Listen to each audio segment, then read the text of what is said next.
Esselatu vesselamu ala Resulina Muhammedin ve ala alihi ve sahbihi ecmain.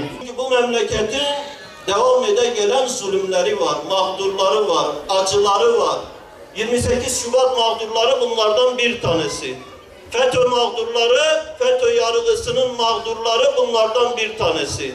İçeride halen 600'e yakın, 600 civarında bir mağdur var. 28 Şubat'tan devam eden. 15 yıldır, 20 yıldır, 25 yıldır içeride olan ve sonrasında FETÖ yargısının mağdur ettikleri mazlum, mağdur Müslümanlar var. Suçsuz yere cezaevinde olan. Bunları 600'den ibaret görmeyin değerli kardeşler. Bunları bazıları 600'den ibaret görüyor bu mağduriyeti. Bu sayıyı 600'den ibaret görüyor. Bunların çocukları var. Onlar içerideyken ölen babaları var. Bugün bir filmin galasını yaptılar. Cumhurbaşkanı da katıldı o galaya. Gurbet Kuşları adında bir filmin galası. 28 Şubat döneminde okuyamamış ve başörtüsü zulmünden dolayı Avrupa'ya, yurt dışına okumaya gitmiş. O dönemin zulmünü anlatan bir filmdi Gurbet Kuşları. Ve o dönemin mağdurlarından bazıları bakan olarak katıldı. Bakan olarak başörtüsü zulmünü yaşamış ama şimdi bakan olmuş, milletvekili olmuş. Bazıları o filmin galasına katıldı. Filmde kendisiyle röportaja yer verildi. Değerli kardeşler, bu memlekette sadece gurbet kuşları mağdur olmadı. Evet, onlar da büyük mağduriyetler yaşadılar. Ama 28 Şubat sadece gurbet kuşlarından ibaret bir mağduriyet değildir. 28 Şubat'ın zindan kuşları var. 28 Şubat'ın zindan kuşları var. Ve zindan kuşları da özgürlüğüne kavuşmadığı müddetçe bu memlekette kimse bize 28 Şubat okundu hikayesi, 28 Şubat bitti hikayesini okumasın. AK Parti ile MHP ittifak kurdu. İttifakları kendilerine hayırlı olsun. Siyasette ittifaklar doğaldır. İttifaklar kurulabilir. Ama ittifakların faturası, maliyeti, cezası bu millete mal olmamalı, kesilmemeli. AK Parti FETÖ ile de ittifak kurdu değil mi? Derin devleti temizlemek adına, Ergenekon'la mücadele etmek adına, ordu vesayetini temizlemek adına Gülen grubuyla ittifak kurdu. Biz anlayışla karşıladık. İttifak normaldir. Ama gözü kapalı devleti teslim etmelerini kabul etmedik. Bu memlekete darbe yapmadan önce sivil toplum kuruluşlarına yapılan darbeleri, örülen çorapları, kurulan kumpasları, bunların içerisinde mağdur edilenleri kabul etmedik.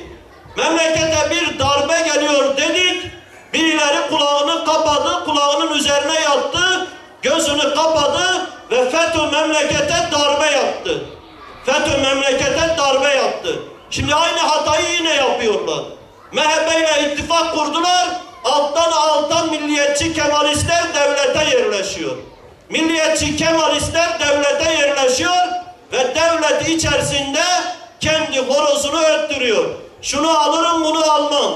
Şu bu ülkede hak görür, hayat hakkı bulur mu, bulmaz diye. Değerli kardeşler, yeni bir tehlike yine baş gösteriyor.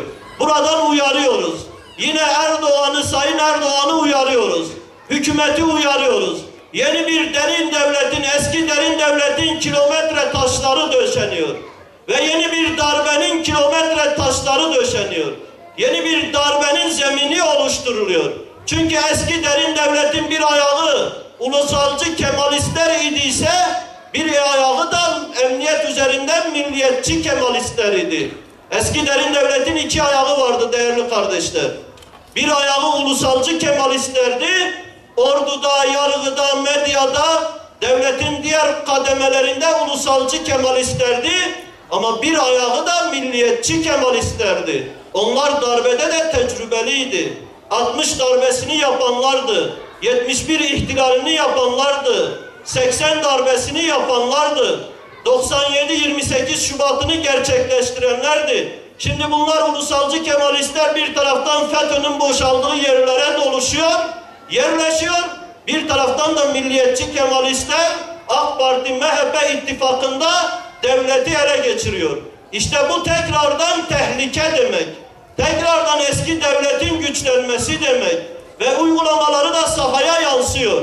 Uygulamalarını biz sahada yaşamaya başladık. Onun için buradan hükümete, Sayın Erdoğan'a tekrardan sesleniyoruz.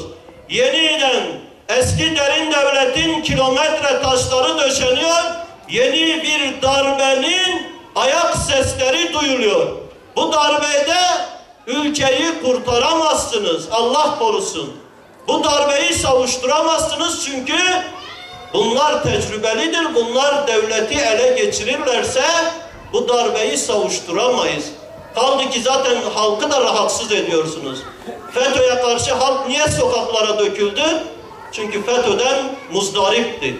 Toplum FETÖ'ye nefretinden dolayı sokağa dökülüp de size sahip çıktı. Ama bugün siz toplumu rahatsız ediyorsunuz. FETÖ'ye benzemeye başladınız ve toplumu rahatsız ediyorsunuz. Yarın toplum darbe olursa sokağa çıkıp da sizi korumayacak hale getiriyorsunuz. Onun için çok büyük yanlışlar yapılıyor. Biz de buradan haykırıyoruz. Bu hayırlı yarışa